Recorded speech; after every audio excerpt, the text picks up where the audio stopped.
Former Passenger Rail Agency of South Africa, PRASA Chief Executive Lucky Montana has come out swinging against the South African Revenue Services, vehemently denying claims that he owes the tax authority more than 55 million rand. Taking it to his ex-app account, he stated, "I do not owe SARS even a cent," promising to unpack the matter in a press briefing scheduled for Monday. His denial comes in the wake of a dramatic escalation between the former PRASA boss and SARS after the Revenue Service made good on its warning to publicly reveal his tax affairs. The disclosure followed Montana's refusal to retract allegations of fraud within 24 hours, accusations SARS has strongly rejected. SARS revealed that Montana had submitted a compromise offer in August 2025, proposing to settle his tax debt with the payment of approximately 5.4 million rand. The Revenue Service stated that the total outstanding amount stands at more than 55 million rand.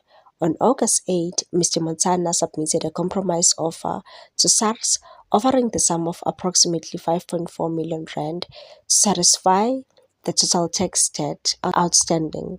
However, Montana insists that the entire case is based on falsified legal proceedings and said the key thrust of my criminal complaint is simple. SARS is in court to sequestrate me on the basis that it obtained a default judgment against me on 11 August 2022 in the sum of more than 44 million rand, but the High Court never issued such judgment or court order. This is fraud and perjury. SARS, for its part, maintains that the debt stems from years of non-compliance, including Montana's alleged failure to submit tax returns and to provide relevant information during an extensive audit process. Despite multiple extensions, SARS said his responses were limited and failed to adequately address audit findings.